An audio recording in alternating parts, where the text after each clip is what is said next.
সকলে এসে জড়ো হয়েছেন আমাদের কথা শুনতে। কেবল অবশ্য আমাদের কথা নয়, এটা আমাদের সকলের কথা, আমাদের রেডিও সুন্দরবনেরই কথা নয়, সকলেরই কথা।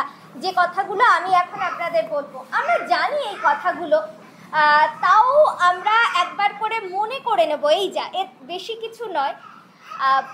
আমরা জানি ভারতে মহাত্মা গান্ধীর নাম আমরা সকলে জানি তো। মহাত্মা গান্ধী একটা কথা বলতেন যে যদি সম্পূর্ণ স্বচ্ছতা, পরিষ্কার ব্যাপারটা, পরিষ্কার পরিচ্ছন্ন চারপাশ না থাকে, তাহলে কিন্তু আমরা শারীরিকভাবে সুস্থ থাকতে পারি না। আর শারীরিকভাবে সুস্থ থাকা কিন্তু মানসিক সুস্থ থাকারও একটা দিক বলতে পারেন। তো সত্যি কথাই তো, আমাদের শরীর যদি ভালো না থাকে, মনটাও তো কেমন খিটখিট করে না, ভালো লাগে কি? কেউ কোনো ভালো কথা বললেও আমাদের ভালো লাগে না। তো সেই জন্য শরীর সুস্থ থাকাটা খুবই দরকার, আর শরীর সুস্থ থাকার জন্য পরিষ্কার পরিচ্ছন্ন থাকা খুবই প্রয়োজনীয়। তো আমাদের প্রধানমন্ত্রী স্বচ্ছ ভারত মিশন বলে একটা পরিকল্পনা আর কথা বলেছেন কিছুদিন আগে, কিছু বছর আগে। সেটারই বেশ কিছু পরিকল্পনা, বেশ কিছু প্রকল্প নিয়ে সারা ভারত জুড়ে কাজ হচ্ছে। কেবলমাত্র আমাদের ভারতে নয়, অনেক দেশেই এমন কাজ হচ্ছে। ইউনিসেফ বলে একটা সংস্থা আছে, যেটা বিশ্বের সংস্থা, সারা বিশ্বে স্বাস্থ্য সম্পর্কিত বিভিন্ন জিনিস, পরিবেশ সচেতনতা সম্পর্কিত বিভিন্ন জিনিস, শিক্ষা বিষয়ক বিভিন্ন জিনিস, এই সব কিছু জিনিস নিয়ে পর্যবেক্ষণ করেন, তার কিছু নীতি ঠিক করেন। এরকমই একটা সংস্থা ইউনিসেফ। সেই ইউনিসেফের অধীনে আমাদের দিল্লির স্মার্ট, তার সহযোগিতায় এই স্বচ্ছ ভারত মিশনের একটা অনুষ্ঠান সূচি, আমাদের সম্পূর্ণ স্বচ্ছতা আমাদের সকলের দায়িত্ব। এই যে অনুষ্ঠান সূচিটার পক্ষে আমরা 12টা এরকম অনুষ্ঠান করছি আমরা রেডিও থেকে, 12টা এপিসোড বা 12টা পর্ব। যে পর্বগুলোতে আমরা বলছি যে এখানে যদিও মানুষ আমরা দেখেছি খুবই সচেতন, কারণ আমাদের বেশিরভাগ মানুষের ঘরে টয়লেট বা শৌচালয় এটা কিন্তু আছে তো। এখন কেউ কি আমরা এখন মাঠে ঘাটে টয়লেট করতে যাই বা শৌচ করতে যাই না তো। এখন আমাদের এখানে কিন্তু বেশিরভাগ সকলেরই বাড়িতে, তো এখানে কি কেউ আছেন কারোর বাড়িতে শৌচাগার নেই, এরকম কেউ কি এখানে আছেন? যারা এখানে আছেন তাদের বাড়িতে যেটাকে পায়খানা বলেন, পায়খানা বা বাথরুম নেই, এরকম কি কারোর বাড়ি আছে এখানে? আপনারা যারা আছেন, পায়খানা তো আছেই, সেটা থাকলেও যথেষ্ট। সেটাই তো বলছে যে অবশ্যই এটা থাকা উচিত। মাঠে ঘাটে করলে কি হবে? মাঠে ঘাটে করলে এই ধরুন এই যে বৃষ্টি হচ্ছে, সেই বৃষ্টির জলে সমস্তটা মিশে যাবে। বৃষ্টির জলে মিশে যাওয়ার পরে বিভিন্ন জীবাণু ছড়াবে। এই জীবাণুগুলো কেবলমাত্র যারা পাশে আছে তাদেরই না, সমগ্র পরিবেশটাকে দূষিত করবে এবং বিভিন্ন রোগ সংক্রমণ হবে আমাদের দেহে। তো আমরা যদি শৌচালয়টাকে ইউজ করি, শৌচালয়টাকে ব্যবহার করি, শৌচাগারে শৌচ করতে যাই, তাহলে কি হবে? এটা একটা জায়গায় সেই শৌচটা বর্জ্য পদার্থ হিসেবে আমাদের গর্ত বা যেটাকে বলবো শোকপিট থাকে, সেই শোকপিটের মধ্যে জমা হবে এবং কিছুদিন পরে আমরা সেটাকে, কিছুদিন না কিছু বছর পর, 3 থেকে 5 বছর অন্তর আমরা সেই শোকপিটটা পরিষ্কার করি, যার ফলে পরিবেশও দূষিত থাকে এবং ওই বর্জ্য একটা সঠিক নিষ্পত্তিকরণ হয়। এরকমভাবে যেহেতু আমাদের এখানে বেশিরভাগ কেন বলবো, সব মানুষের ঘরেই শৌচালয় আছে, আমি যতদূর জানি শৌচালয়ের ব্যবহারটাও কিন্তু করা, আমার ঘরে শৌচালয় একটা আছে এইটুকু বলে দিলেই তো হবে না, আমাকে সেটা প্রতিনিয়ত ব্যবহার করতে হবে। এবং খালি ব্যবহার করলেই হবে না, সেই শৌচালয়টাকে রক্ষণাবেক্ষণ করা, পরিষ্কার করা, এটাও কিন্তু আমাদের দায়িত্ব, তাই না? আমরা যদি পরিষ্কার পরিচ্ছন্ন না রাখি, তাহলে তো সেই রোগ জীবাণু আমাদেরকে আক্রমণ করবে। আর এই শৌচালয় পরিষ্কার করার পাশাপাশি আমাদের এই যে আমরা বাসন মাজছি, তারপরে ধরুন কাপড় কাচ্ছি, এরকম বিভিন্ন রকম গৃহস্থলীর কাজকর্ম আমাদের থাকে সারা দিনের মধ্যে, যেখানে জল ব্যবহার হয় কি না? এবং শৌচালয়ের ক্ষেত্রেও কিন্তু জলের যদি উপযুক্ত ব্যবহার বা জল যদি পাশে ঠিকমতো না থাকে, তাহলে তো আমাদের শৌচ করতে নিঃসন্দেহে অসুবিধা হয়। এবং সাবান থাকা তো অবশ্যই দরকার। যেটা শৌচ করে আসার পর হাতে সাবান দেওয়া, তবে তো আমাদের হাতটা পরিষ্কার হবে, জীবাণু মুক্ত হবে। আর যে ওয়াটার বা যে জলের কথা আমরা বলছিলাম, বাসন ধোয়ার জল, কাপড় কাচার জল, এছাড়া আরও অনেক রকম কাজে আমরা জল দিয়ে ধোয়াধুয়ি করি, ব্যবহার করি। এই জলগুলো যদি আমরা অন্য কাজে ব্যবহার করি তাহলে জলের কিন্তু অপচয় হয় না।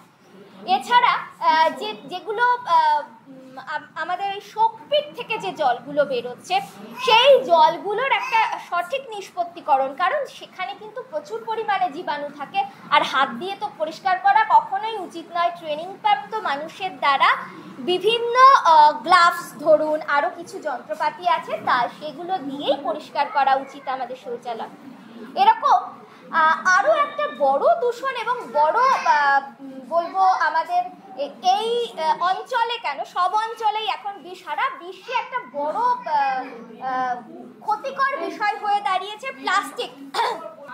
আপনারা একটু যদি মন দিয়ে শোনেন তাহলে বোধহয় আমার একটু বলতে সুবিধা হয়। আমি খুব বেশিক্ষণ সময় নেব না আপনাদের।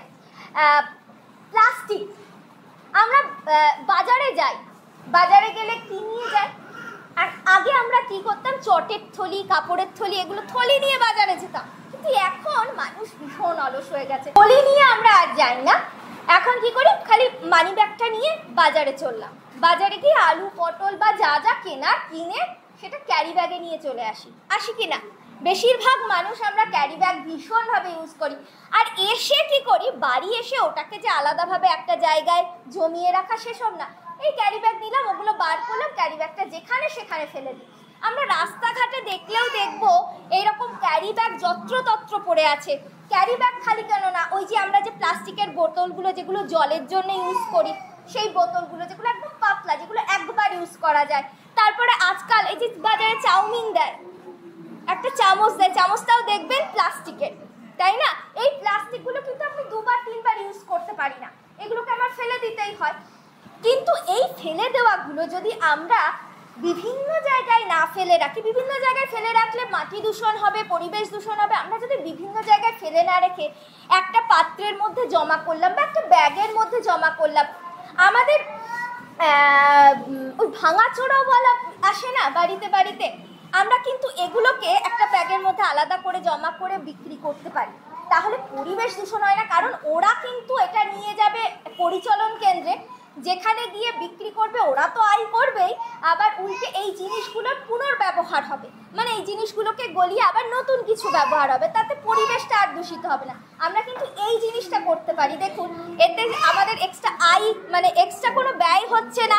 আবার আমরা যে এই যে ভাঙাচোরাওয়ালার কাছে এগুলো বিক্রি করছি, তাতে কিন্তু আমাদের 2 পয়সা আয় হচ্ছে কি না? আবার সেইটা দিয়ে আমরা অন্য কিছু একটু জিনিস কিনতে পারি, টুকটাক ঘরের জিনিস, এটা আমরা মহিলারা করেই থাকি। তো এরকম ভাবে কিন্তু আমরা প্লাস্টিক দূষণটাকে রোধ করতে পারি, আমরা যতটা পারি ততটাই করি না কেন।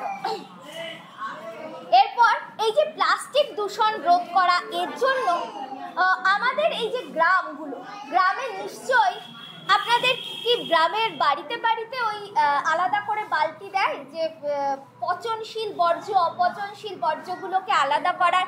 কিন্তু এখানে মার্কেটগুলোতে এই ব্যবস্থাটা বোধহয় আছে, যে ওরা ওদের প্লাস্টিক দূষণ বা যেগুলো কাগজ টাগজ সেগুলো আলাদা করে রাখবে। আর ধরুন আমাদের ক্ষেত্রে যেমন শাকসবজি, কুটনো কাটনা, তারপরে ফেলে দেওয়া মাছ বা ভাত যাই বলুন না কেন, এগুলোকে আলাদা করা, এটাও কিন্তু একটা বড় ব্যাপার। কারণ প্লাস্টিক দূষণ বা কাগজ দূষণ, কাগজ বা প্লাস্টিক এগুলো পচে তো নাই, বরঞ্চ আমাদের পরিবেশকে দূষিত করে। আর এগুলো পচতে আপনারা ভাবতেই পারবেন না, একটা প্লাস্টিকের ক্যারি ব্যাগ পচতে 500 বছর সময় নেয়। আপনি বলুন আপনার কত প্রজন্ম সেটা পেরিয়ে যাবে, সেই প্রজন্মগুলো দূষণটাকেই পাবে, তাই না? আর একটা ওই বোতল পচতে 1000 বছর সময় নেয়, তাহলে কতখানি দূষণ সৃষ্টি করে এটা। তা আমরা এগুলোকে এইভাবে যত্রতত্র না ফেলে এক্ষুনি যেটা বললাম, আমরা আলাদা করে আমরা ঘরের মধ্যেই আলাদা করে রাখতে পারি। আমাদের যখন এখানে বালতির ব্যবস্থা নেই, আমরা কি করতে পারি, আমাদের ঘরের চারপাশে তো অনেক জায়গা আছে, আমাদের কুটনো কাটনা বা এবার এটা অনেকে করেও থাকেন, কুটনো কাটনা, তারপরে ধরুন ভাত ফেলে দেওয়া ভাত বা এই ধরনের যেগুলো পচে যায় সেই জিনিসগুলো এরকম একটা গর্ত খুঁড়ে গর্তের মধ্যে ফেলতে পারি, সেটা তারপরে মাটি দিতে পারি, আস্তে আস্তে ওটা সারে পরিণত হবে না? সেই সার কিন্তু আমরা বিভিন্ন আমাদের গাছগুলোতে ক্ষেতগুলোতে দিতে পারি। তো এটা কিন্তু কোনো সাইড এফেক্টও নেই, আর এটা কিন্তু ভীষণ ভালো, জৈব এবং পরিবেশ বান্ধব, পরিবেশের জন্য ভালো। তো এভাবে কিন্তু আমরা পচনশীল বর্জ্য অপচনশীল বর্জ্যকে আলাদা করে পরিবেশটাকে দূষণমুক্ত রাখতে পারি আমাদের জন্য এবং আমাদের ভবিষ্যতের জন্য। এবং এই যে আমি যে কথাগুলো বললাম যে এই দূষণমুক্ত রাখা, এই দূষণমুক্ত রাখা কিন্তু খালি আমাদের একার দায়িত্ব না, সকলের দায়িত্ব। প্রত্যেকে আমরা যে যার নিজের বাড়ির টুকু বা বাড়ির চারপাশটুকু যদি পরিষ্কার রাখি, দেখবেন আস্তে আস্তে পুরোটা জায়গাটা কিন্তু পরিষ্কার হয়ে যাচ্ছে। এবং আর একটা বড় ব্যাপার বলবো যেটা আপনাদের খুব ভালো লাগবে। আচ্ছা, টয়লেটটা আপনারা কে পরিষ্কার করেন? বাড়ির মেয়েরা বেশিরভাগ। এইটাই তো বড় ব্যাপার। কেন পুরুষেরা কি টয়লেটে যায় না টয়লেট করতে? অবশ্যই যায়। তাহলে পুরুষ এবং মহিলা উভয়েরই কিন্তু দায়িত্ব টয়লেট পরিষ্কার করা, তাদেরও দায়িত্ব মেয়েদের হাতে হাতে কিছু করা কি না, তাই না? তারা দুজনে মিলে সংসার চালাচ্ছে। যাই হোক, এই টয়লেট পরিষ্কার করার দায়িত্বটাও কিন্তু সত্যি আমাদের সকলের। আরও একটা বলবো, আমরা তো কিছু বললাম আমাদের নিজেদের দায়িত্ব, নিজেদের দায়িত্ব তো অবশ্যই, কিন্তু আমরা যে গ্রামে বসবাস করছি আমাদের বাড়িটা, আমাদের বাড়ির আশেপাশটা আমরা পরিষ্কার রাখবো।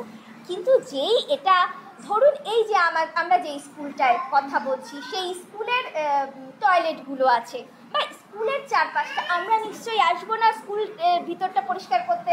আসবো কি? আসবো না। বা আমাদের কিছু অঙ্গনওয়াড়ি আছে, আবার ধরুন এই মার্কেটে পাবলিক টয়লেট রয়েছে, বা মার্কেট ছাড়াও আপনি আরও স্বাস্থ্যকেন্দ্র রয়েছে, সেখানে পাবলিক টয়লেট রয়েছে। সেইগুলোতে কি হবে না, সেইগুলোতে আমরা নিশ্চয়ই যাব না নিজের বাড়ি ছেড়ে ওখানে গিয়ে পরিষ্কার করতে। তাহলে কিন্তু সেগুলোও তো পরিষ্কার রাখা দরকার। আমরা আমার বাড়িটা পরিষ্কার করছি, চারপাশ থেকে আমার যদি দুর্গন্ধ বেরিয়ে আসে তাহলে আমার কি পরিবেশটা ভালো থাকবে, স্বাস্থ্যকর থাকবে? কখনোই না। তাহলে স্বাস্থ্যকর রাখতে গেলে আমাদের কিন্তু, যেহেতু আমরা ওই গ্রামে বাস করছি, আমরা নিশ্চয়ই পরিষ্কার করতে যাব না, কিন্তু আমরা গ্রাম পঞ্চায়েতকে কিন্তু গিয়ে বলতে পারি না যে এখান থেকে দুর্গন্ধ আসছে বা এটা পরিষ্কার করার জন্য আপনারা একটা কমিটি তৈরি করুন। প্রত্যেকে কিছু কিছু দিয়ে, খুব সামান্য দিয়ে আমরা আমাদের ওই জায়গাটাকে পরিষ্কার রাখতে পারি। তো এখানে যেমন আমাদের দায়িত্ব, তেমনি কিন্তু গ্রাম পঞ্চায়েতেরও কিছু কিছু দায়িত্ব। কিন্তু দুঃখের বিষয় যে গ্রাম পঞ্চায়েত তো সবসময় সবার বাড়ি, সব গলি গলি গিয়ে সবসময় লক্ষ্য রাখতে পারে না। কিন্তু আমরা যদি সেরকম কিছু দেখি তাহলে আমরা কিন্তু গ্রাম পঞ্চায়েতকে জানাতে পারি তার বিহিত ব্যবস্থা করতে। যেমন ধরুন ওই যে প্লাস্টিক বর্জ্যগুলো বললাম, সেগুলো আমাদের বাড়ি থেকে ভাঙাচোরাওয়ালা নিয়ে গিয়ে আমাদেরই গ্রাম পঞ্চায়েতে একটা সেট করতে পারে, সেখানে গিয়ে ওই প্লাস্টিক বর্জ্যগুলো রাখা হলো। তারপরে গ্রাম পঞ্চায়েতেই একটা যানবাহনের ব্যবস্থা করতে পারে, সেটাকে শহরে নিয়ে গিয়ে যেখানে পুনর্ব্যবহার কেন্দ্র আছে, যেখানে ওগুলোকে ভেঙে আবার নতুন কিছু তৈরি করা হয়, সেটা করতে পারেন। তো গ্রাম পঞ্চায়েতের মানে ভূমিকাটাও কিন্তু খুব গুরুত্বপূর্ণ। এবং গ্রাম পঞ্চায়েত বোধহয় বেশ কিছু কাজ করছে, মানে দেখুন মার্কেটে এই যে পাবলিক টয়লেটগুলো, তারপরে বর্জ্য ব্যবস্থা পরিচালন কেন্দ্র, মানে এই যে আলাদা আলাদা করা, সেগুলোকে আলাদা করে বর্জ্য যেখানে ফেলা হয় সেখানে ফেলা, বা সার তৈরি করা, এই সমস্ত জিনিসগুলো কিন্তু তারা করছে। এবং আমরা এই জিনিসগুলোই কিন্তু এখানে আজকে ভিডিওর মাধ্যমে দেখাবো যে গ্রাম পঞ্চায়েতের কী দায়িত্ব বা গ্রাম পঞ্চায়েত কী কী করছে। আমাদের এই রেডিও সুন্দরবন এই স্বচ্ছতা নিয়ে অনেকগুলো এপিসোড বা পর্ব করেছে, যাতে আমরা সকলে একটু সচেতন হই। বেশি কিছু না, আমরা কিন্তু আমাদের বাড়িতে গিয়ে আমাদের বাড়িতে এগুলোকে আলাদা করতেই পারি তো? তাহলে আমরা আজ থেকেই শুরু করি না কেন, এগুলোকে আলাদা করা, ওইগুলোকে বিক্রি করে আমরাই কিছু আয় করি, শুরু করে রেখেছেন। এ তো খুব ভালো কথা, এটা কিন্তু আমাদের একটা সফলতার দিক বলতে পারেন। যাই হোক, আমি আপনাদের এই যে এই স্বচ্ছতা বিষয়ক জিনিসগুলোর ওপরে 3টে প্রশ্ন করব। খুব কঠিন প্রশ্ন নয়, ভয় পাওয়ার কিছু নেই, কঠিন প্রশ্ন নয়। এই 3টে প্রশ্ন যদি মনে হয় হ্যাঁ এটা করা উচিত, তাহলে আপনারা হ্যাঁ হ্যাঁ বলা মানে হাত তুলবে, এবং যদি মনে হয় না হাত নিচে নামিয়ে রাখবে। ঠিক আছে? আর ভিডিওটা দেখানোর পরে আবারও ওই একই 3টে প্রশ্ন আমরা করব, যে 3টে প্রশ্নর ওই একই। আপনাদের যদি মনে হয় হ্যাঁ ঠিক আছে হাত তুলবেন, আর যদি মনে হয় না তাহলে হাত নামিয়ে রাখবেন। প্রথম প্রশ্ন, পঞ্চায়েতগুলি স্কুল, অঙ্গনবাড়ি এবং স্বাস্থ্যকেন্দ্রের যে শৌচালয়গুলো আছে সেগুলোকে নির্মাণ করে, আবার সেগুলো যাতে রক্ষণাবেক্ষণ হয়, পরিষ্কার থাকে, সেই দিকেও তাদের নজর দেওয়া দরকার বা নজরও দেয়। এটাতে আপনারা কি সহমত প্রকাশ করেন? মনে হয় যে এই যে যেটা আমি বললাম পাবলিক টয়লেট, স্কুল, স্বাস্থ্যকেন্দ্র, এই যে টয়লেটগুলো আছে, কিছু কিছু ক্ষেত্রে আপনারা দেখবেন সরকার টয়লেট নির্মাণ করার জন্য মানে টাকা দিচ্ছে বা ঘর দিচ্ছে, সেসব জায়গায় টয়লেট নির্মাণ হয়েছে। তো সেটাই বলছে গ্রাম পঞ্চায়েত এই শৌচাগারগুলোকে নির্মাণ করে এবং সেটা যাতে ব্যবহারযোগ্য করা যায়, রক্ষণাবেক্ষণ করা যায়, তারও চেষ্টা করে। এটা কি আপনারা সহমত পোষণ করেন? হ্যাঁ না না?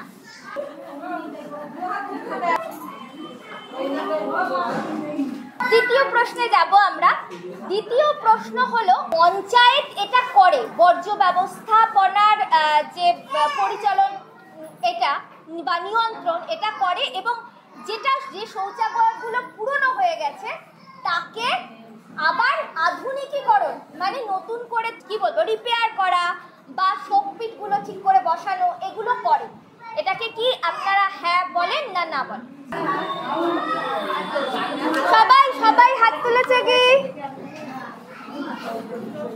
তৃতীয় প্রশ্ন বলছি, গ্রাম পঞ্চায়েত জলের ব্যবস্থাপনা, ট্যাপ লাগানো আছে না বিভিন্ন জায়গায়, আমরা দেখেছি আছে তো, বিভিন্ন জায়গায় রাস্তায় আছে, এবং এই যে শৌচাগারগুলোর পাশে পাশেও জলের ব্যবস্থা আছে, ট্যাপ সংযোগ আছে, তো সেইটা গ্রাম পঞ্চায়েত করে, হ্যাঁ কি না?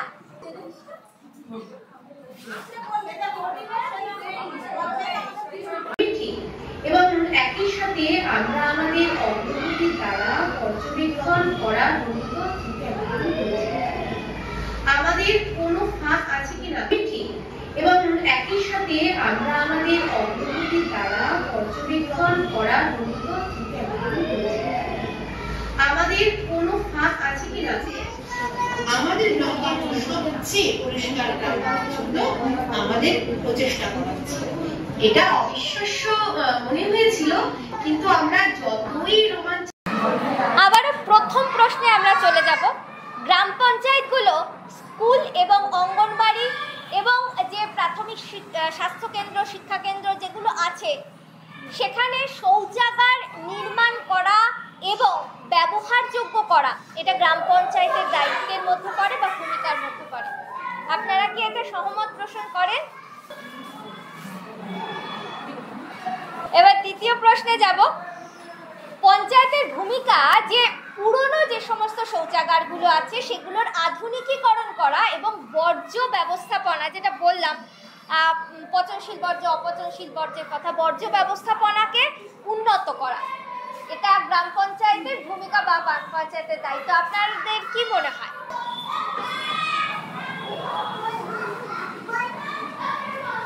আমরা তৃতীয় প্রশ্নে যাব। আমরা জল জীবন মিশনের কথা শুনলাম, তাই না? এই ভিডিওর মধ্যে জল জীবন মিশনের লক্ষ্য হচ্ছে প্রতিটি পরিবারের সঙ্গে ট্যাপকে সংযোগ করা এবং নিরাপদ পানীয় জলের ব্যবস্থা করা। এটা কি ঠিক না ভুল?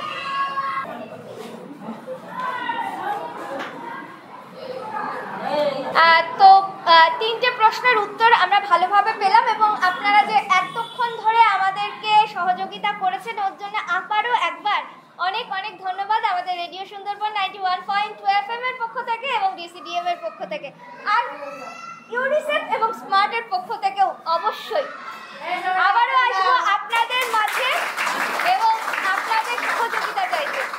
আর আজকে থেকেই আপনারা এটা শুরু করবেন তো পরিবেশকে উন্নত। আর অবশ্যই যেটা অসুবিধা, গ্রাম পঞ্চায়েতের সঙ্গে সবাই মিলে একসঙ্গে একটা গোষ্ঠী করে গ্রাম পঞ্চায়েতের সঙ্গে দেখা করুন এবং এই নিয়ে কথা বলুন, তাহলে তারাও নিশ্চয়ই এগিয়ে আসবে এবং এগুলোর ব্যবস্থা করতে হবে। এটা আপনাদেরই সবাইকে ওখানে বলা হচ্ছিল যে জনগণ কিন্তু সব থেকে শক্তিশালী জিনিস, তাই না? জনগণ হচ্ছে শক্তিশালী জিনিস। জনগণকে একসাথে, একা একজনের কথা তো সকলে শুনবে না, সকলকে একসাথে করে অবশ্যই যেতে হবে, প্রধানের সঙ্গে দেখা করতে হবে, এই নিয়ে কথা বলতে হবে, নিশ্চয়ই এই নিয়ে একটা কোনো ব্যবস্থা অবশ্যই হবে। সকলকে আবারও নমস্কার এবং আজকের জন্য